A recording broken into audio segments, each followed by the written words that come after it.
Now, what do we have to work with? Obviously, we're little and they're big, right? And so we've got to figure out how to communicate with our horses. So when we talk about the aids that we use for horses, what are the four main aids? Well, most people probably say, first of all, our hands, because we're holding reins. And the reins are usually hooked to a bit, which usually goes to the horse's mouth. And when we pull back on the reins, we can put pressure on the horse's mouth, which creates kind of an unhappy feeling for the horse. He doesn't particularly like to be pulled on, and so he'll try to evade that pressure by doing something. So hands are one of the aids that we use. We'll put pressure on his mouth, we'll put pressure on his side of his neck, we'll make him bend around, but our hands are aid number one, okay? Some people will use their voice. That could be aid number two, couldn't it? So we can talk to our horse, and we can call him all kinds of cool things and tell him how beautiful he is and how nice he is, you know, how well-bred he is, I like your color, you know, you had a wonderful mother, whatever. The horse probably won't understand a word of what you said, but he can understand your tone of voice, okay? Horses have a pretty low level of intelligence compared to humans, so we need to keep that in mind. Don't be up here using PhD words to your horse, because he's down here at the third grade level, okay? So talk like a third grader to your horse. Now your horse can learn various voice cues, and he can learn some words. One of the most important words we probably like to tell a horse is whoa, isn't it? That can be a pretty critical little word that your horse should know. Whoa, and he needs to learn that whoa means stop and stand still and don't move your feet, okay? Now to us, whoa and ho and halt and stop all mean the same thing, don't they? But we've been to school and our horse hasn't. And so we know that those words are synonyms for each other. They all kind of mean the same thing. To a horse, those are four different words. They all mean nothing until we associate some type of action with a word. So whatever word that you choose to talk to your horse with, it needs to be the same consistent word over and over and over again.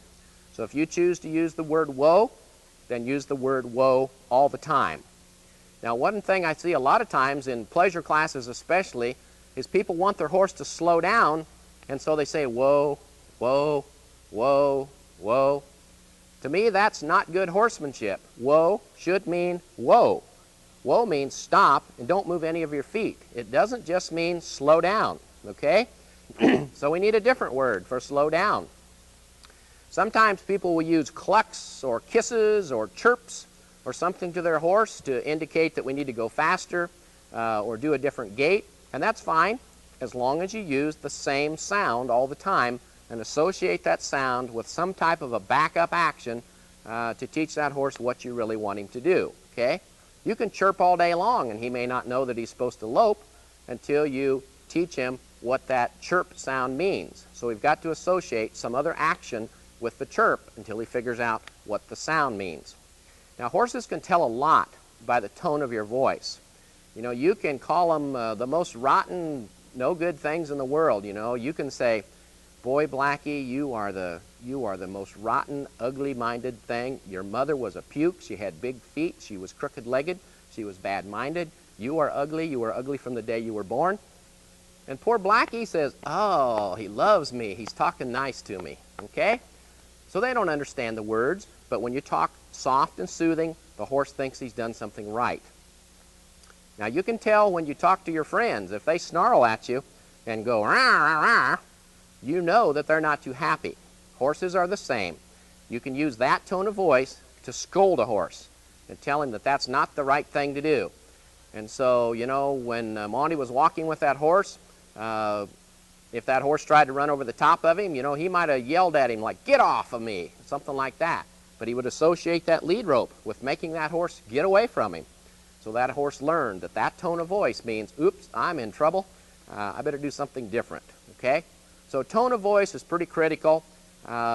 Real, short, distinct, consistent words, horses can learn those. They can learn some sounds if we put some action with it, okay? So we've got hands and voice so far. Another thing that people use a lot is their legs, okay?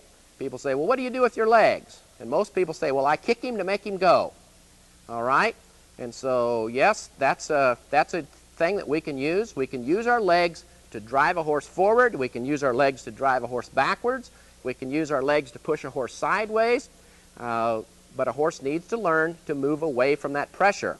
When that horse feels pressure, something needs to happen. Okay? And so, to me, the legs are kind of like an accelerator pedal on a car. The steering wheel is up here, and a lot of times your legs tell that horse to gas up and go, or to hustle backwards, or to spin in a circle faster. So your legs are kind of like the gas pedal. They help a horse tell him where to go, but they also tell him how fast to go. Okay? So we'll talk about all these things quite a bit more. And the fourth thing that we talk about is your weight, or your seat. Now, this is a little tougher one for beginning riders, how to use your weight and how to use your seat. As you become more advanced, you will find that you use your seat a lot more in riding than you did when you first started riding. Most beginning riders can't control their seat well enough to use it for any kind of cue because they're up here bouncing and flopping around and wiggling, okay? And so a horse says, oh man, I just wish you'd sit still, that hurts my back. As you become a better rider, you will learn to push with your pelvis. You'll learn to bend a horse with your seat bones. We can do a lot with our seat, especially in stopping. If you've watched a lot of the reining horses, many times they're not even pulling much on their mouth, but they're really sitting down hard with their seat and using their seat a lot to make that horse's hind end drive up under him and get down in the dirt and stop. So we'll talk about seat a little bit more.